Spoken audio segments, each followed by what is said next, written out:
Everyone hates the Wheel of Weight.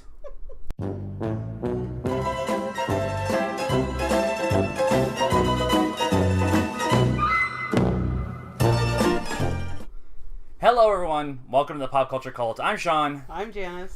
Get to the chopper. This is one of my shirts that I got from my nerd block, and I finally get to wear it in the show. Welcome to this week's show. This is episode 31.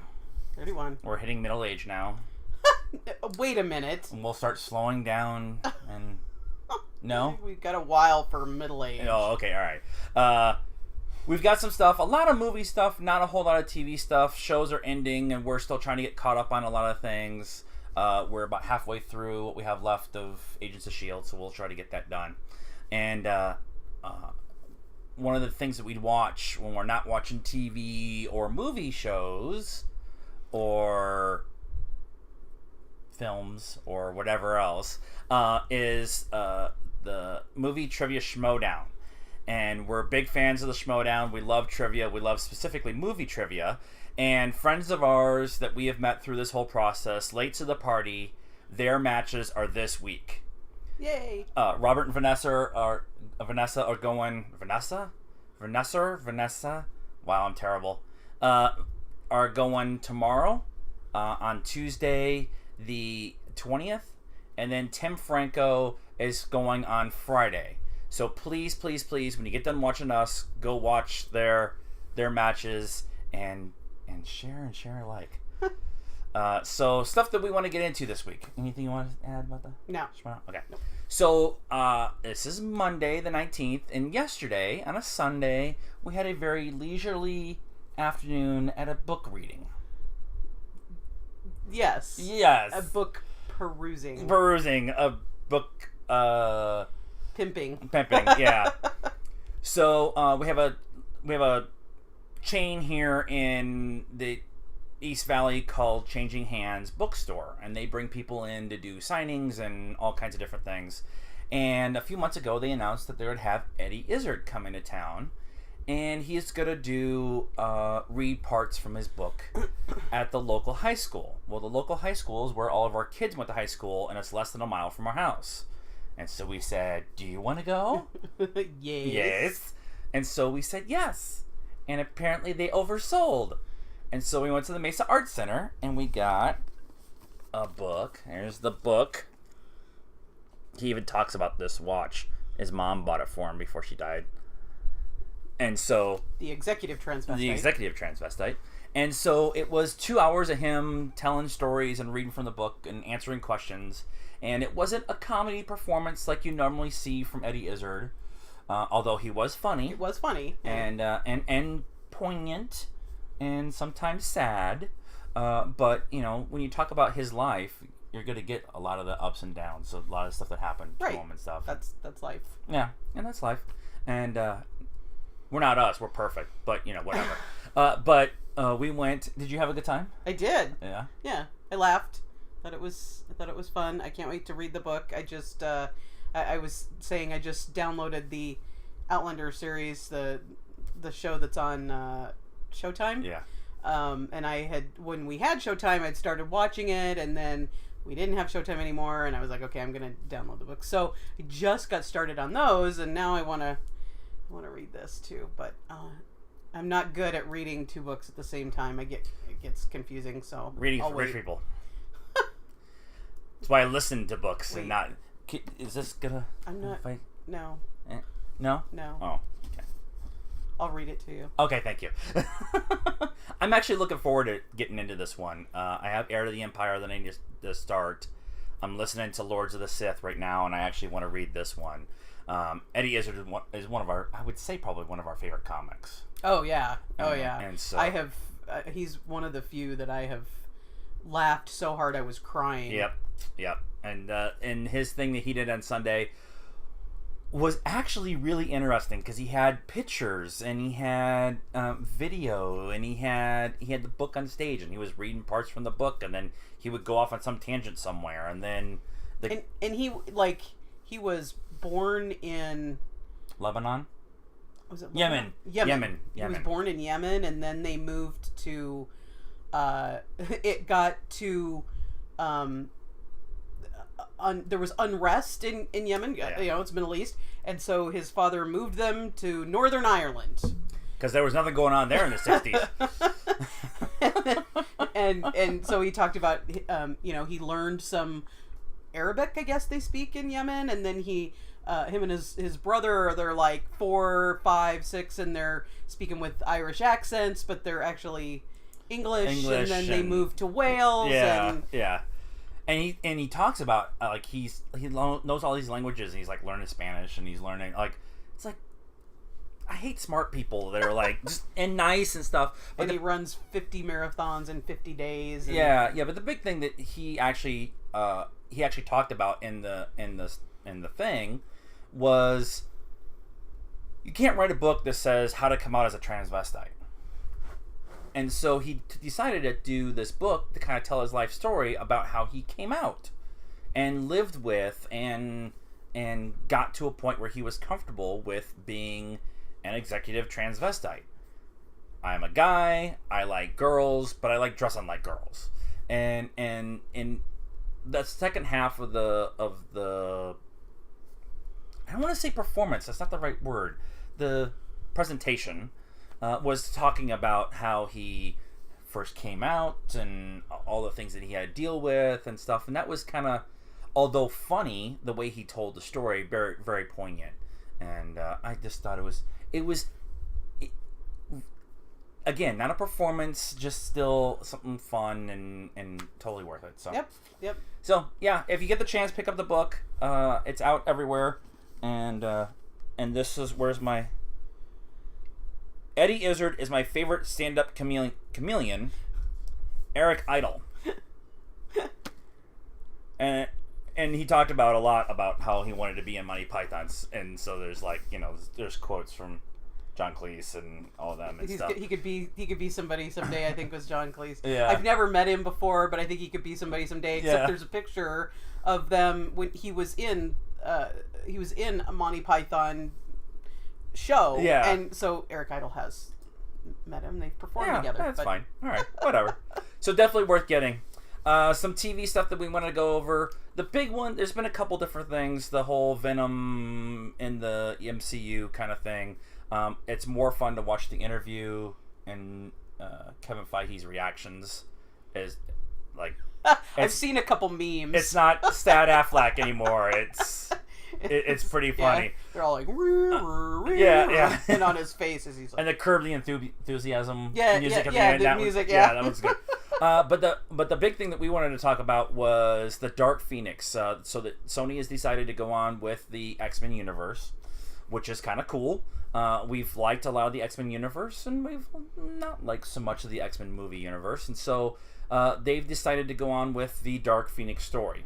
Now, they've tried to tell the Dark Phoenix story before with The Last Stand, and although I liked the movie, it's not the Dark Phoenix saga. And right. So, but they finally found a director by the name of Simon Kingsburg. Simon has never directed before. Okay. Yeah. And normally I would have an issue with this.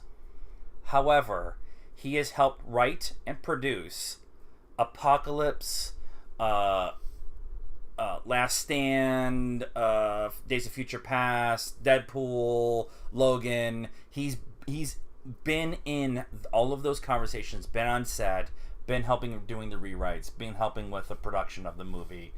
So I feel a little bit better about it. All right. Yeah. I mean, it's, you know, folks are coming back, so I would hope that you know, those folks don't need a whole lot of direction. They're some accomplished actors. And that was one of the things that I wanted to talk about too, was that with a first-time director, it helps having everybody who's played all these characters already coming back, so they only have kind of a feel of everything. So Michael Fassbender's coming back, James McAvoy's coming back, Jennifer Lawrence is coming back, everybody who played all the Young Mutants, including Sophia Turner, who plays Jean Grey, who is going to be the Dark Phoenix. They kind of hinted at it in Apocalypse. Well, that's cool because I saw an interview with her. I mean, everybody knows her from the Game of Thrones, Yeah. but I saw an interview with her before this last X-Men came out, and she's like, I have always wanted to play Jean Grey. Jean Grey, and this is just, I'm super excited, and this is just wonderful. So that's cool that she gets to come back, because I'm sure she'd be very disappointed if her one outing and it was like, no, we're getting rid of you and going in a whole new direction. And that was actually direction. one of the things they talked about after the last one was, although Apocalypse, the movie, wasn't really well received, the performances by everybody was actually really well done, including the younger cast, and showing the young Jean Grey and the young Scott Summers and and all of them, and how they all handled everything really well.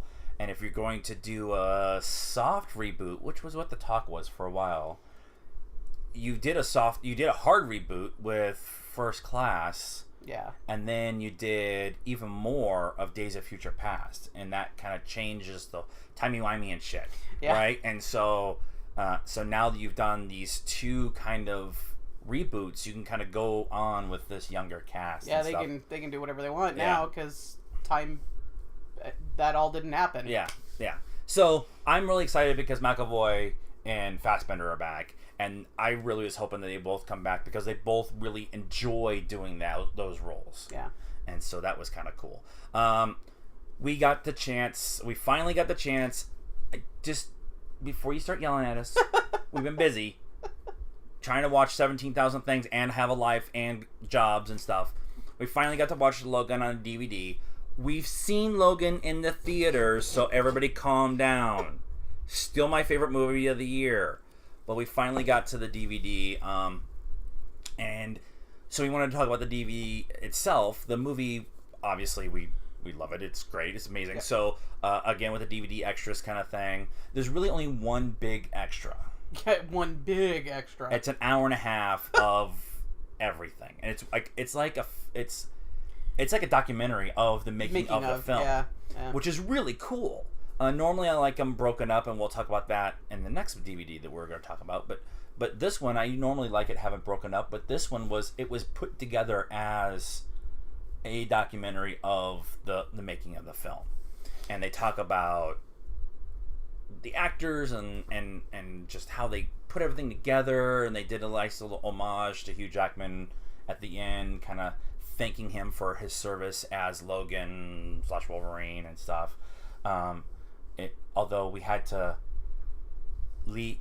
stop it, go into another room and go in the bedroom because it was late and stuff. And so, but did you like the extra on that one? I did. I agree with you. I think I would have preferred it broken up a little bit more, just because you need to commit an hour and a half to watching the extra.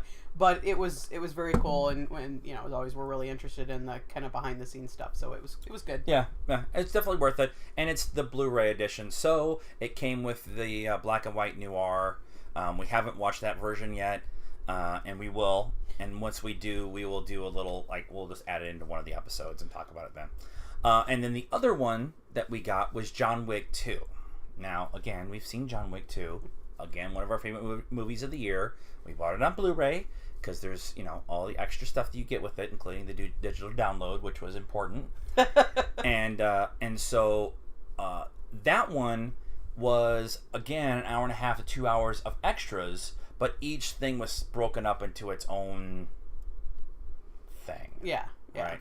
So you could pick and choose what you wanted to watch or not watch. Right. And actually, what I want to do is go watch the director's commentary of that one. Would be really interesting. The guy who directed it co-directed the first one, Chad Stahelski, who is actually Keanu Reeves' stunt double in The Matrix. Yeah. And so we actually started talking about, that doesn't happen very often, where the stunt double becomes a known actor or known whatever. And the only other time that I know of that happening was Burt Reynolds' stunt double wrote this movie talked his buddy into starring in it so he can get it paid for, and he directed it, and it was called Smokey and the Bandit. And started his directorial career, and not just being a stunt guy. And that's kind of what's happening here with Chad and Keanu. And they actually talk about that relationship in the extras, which was really cool. Yeah, and how they've known each other forever now. Yeah. So and then the girl stunt double that we figured out was probably okay. Spoilers, I guess, was the chick playing the violin in the subway when the big call goes out and everybody's now after John Wick, and she's playing the violin, and then she's one of the hitmen, whatever. So I think they're called hit persons. Person. Sorry, it's 2017. We have politically correct bullshit. Hit human. But she is actually a stunt person, a stunt woman, and then we were watching something. And she's married to Chad. Married to the director. Oh, we were watching Civil War, and she's one of the Bucky. Oh yeah, she's one of the Winter Soldiers. She's one of the Winter Soldiers. Yeah. That makes, I'm like, oh, she's in a bunch of stuff. Yeah, that's cool. Yeah. It's cool when you can start recognizing people in different things and stuff. The Doctor Who. We'll have that conversation after the show. But there was a bunch of other stuff that they talked about too. And one of the cool things that I thought was well done was the director Chad Stanislavski. I should have got his name. Ski. He actually, as a stunt guy, started a stunt guy school. And what they would actually do in this school is they would take and choreograph a scene and actually film it in the studio, in their fight studio. Yeah. And they would work it all through, and they'd like a walkthrough, and they'd actually have a camera on site, and so they could watch it and then go back and watch the video and do tweaks and stuff like that, so that it was well rehearsed and well organized. So then when you got to the set, they could have these long cuts. Yeah. Which is really why I like. Well, okay, they didn't kill a dog in this one, but I also like. Thank God. If they kill another dog, we riot. But the thing about John Wick that I really enjoy is these long edits, long times before one edit, the camera changes, whatever.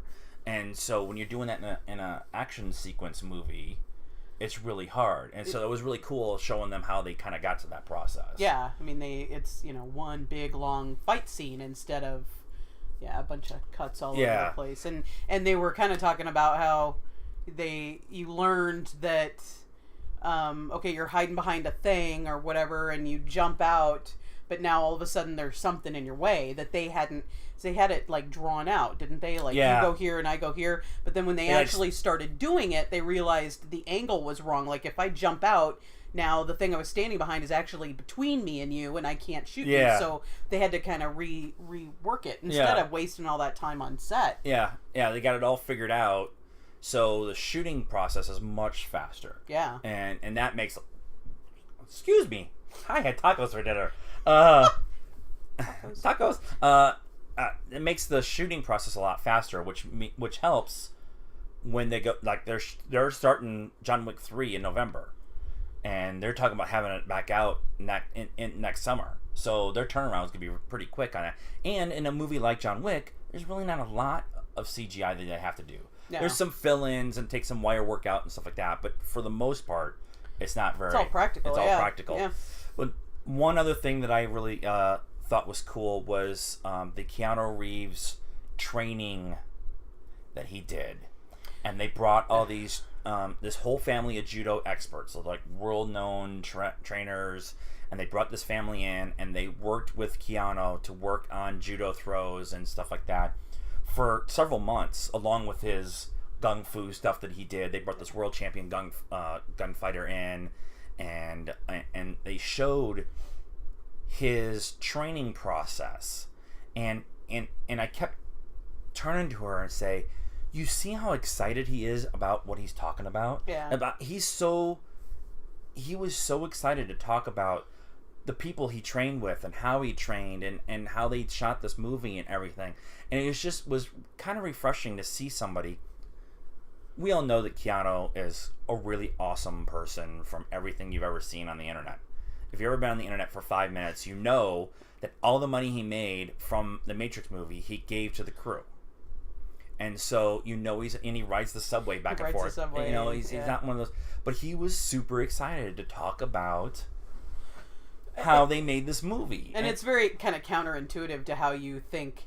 I don't know if it's true or not, but you kind of expect him to be very low key, laid back. Again, probably from the stories, and he was super excited. It was like, wow, that's the most, like, he's smiling and he's talking, and that's just the most I've ever seen expression wise or it's just emotion. That again, that's one of those behind the scene things that why I love the DVD extras. That's one of the things. So another thing about John Wick that kind of came out this week is they are going to do the Continental TV show. Yay! They've started moving forward. IndieWire gave some details that Lionsgate is actually going forward with it, and they are going to do the Continental.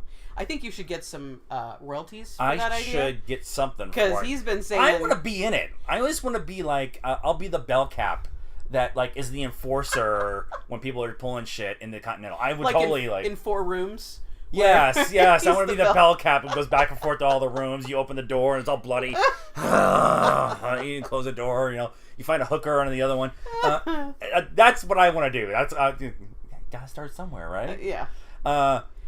They don't have a writer yet, and they don't have a home yet. Netflix.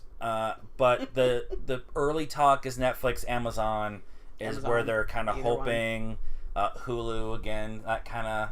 Yeah, I don't know. I mean, we had Hulu for a little while. I don't really recall a lot of Hulu's originals. So the only one I can think off the top of my head is that the guy who played Jesse Pinkman. Right. The Path or whatever. The one. I don't know if they would allow them to be bloody or maybe they would. I just don't know. Well, right now, if you have an idea and it's not getting made into a movie or a network TV show, AMC, FX, or Netflix is throwing money at it. So if it doesn't end up at Netflix, it could show up on AMC or FX. That's true. AMC would do. AMC would totally do that. It would be, but they're gonna kind of work with the Continental in different places in the world and different things. So I think it could be kind of cool. Keanu Reeves would like to do stuff in the show, but he's got a busy schedule, so it might be one of those. They talk about John Wick and him being back, and maybe other characters showing up in the process. So we'll see. And if you've seen the end of John Wick 2, how are they going to handle all of that in the TV show? Okay. Last week we talked about it in the show for a hot minute. E3 was going on. I thought it was 3 days. It ended up being like 50. Every time I get on the on Facebook or Twitter or something like that, there's another, here's the newest thing on E3. And it's like each day was, today's the Sony day, and the next day was Nintendo day, and Atari's coming back. They're making a freaking console. What year is this? Sure. But some of the games that we watched and we were like, hey, this looks interesting. I've talked about Battlefront 2. It looked cool. Santa Claus. Battlefront 2. Call of Duty World War II.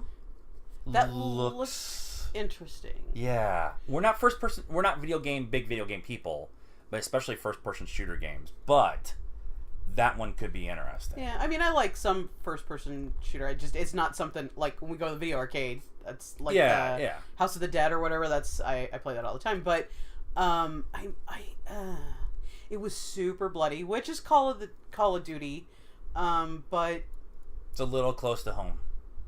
And it's a little. I'm sure that it was like that in World War II, but it's not your picture of World War II. Right. it was super bloody. It was a super bloody war, but yeah. but they didn't. I mean, it was the 50s, and they didn't really talk about that. It's only been within the last maybe 10 years they've talked about with Band of Brothers and Saving Private Ryan, and they kind of showed the and fury and showing the gritty dark side of World War II, not the romanticized version that we all know. It's just, I don't know. It was in. The game looks amazing. It looked amazing.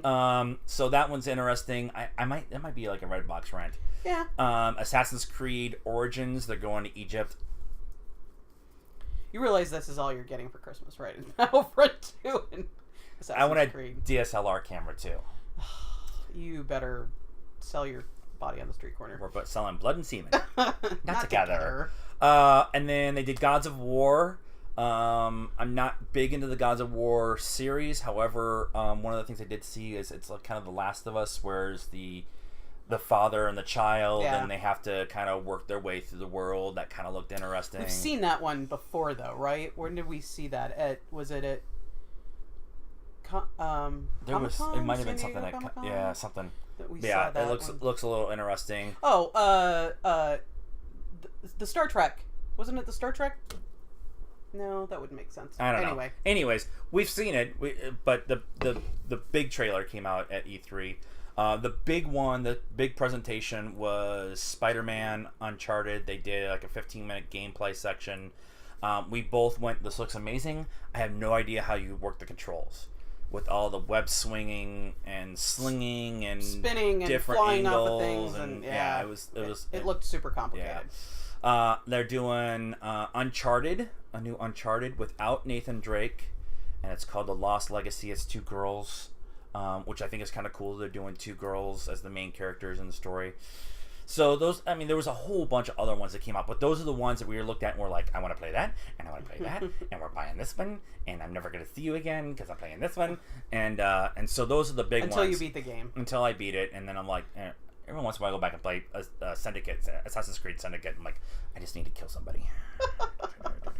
And then the last bit of video game stuff was, we talked about this with the Phoenix Comic-Con info, but they finally took Con Man the game and added it to Facebook. Yay! And they haven't gotten it to where you can take it from your mobile device to Facebook yet, because I've started my own game on Facebook. And I have my own game on my phone. So I play on Facebook for about an hour, and then I get on my phone for about an hour. And it's Malkovich. He has a lot of comic books on his phone. So yeah. He wants them to all come over. Yeah, it's pretty much what it is. So what do you guys think? Are you guys looking forward to Dark Phoenix? Go get Eddie Izzard's book and go get the Blu-rays for Logan and John Wick. Totally worth your time and your money. Get a hold of us. Here on YouTube, leave us a comment. You can like this video, tell us if we're doing a good job or not, and leave us a comment about all the things that you're interested in. You can also get a hold of us on Facebook. Let's see if I can do this better this time. You can get a hold of us on Facebook at the Pop Culture Cult. We're Pop Culture Cult 1 on Instagram, and we're at, see, I told you we're going to screw it up. We're at Pop_Cult 1. Freaking Twitter. Like our pages. Please help us. We're trying to get to 100 subscribers here on YouTube. And this Tuesday, go watch Late to the Party. Go watch them kick Team Action's ass, because it's about time that somebody put them in their place. Yes. Fucking douchebags. Until next time, good luck, Late to the Party, and Tim Franco will tell you about it next week. Good night now.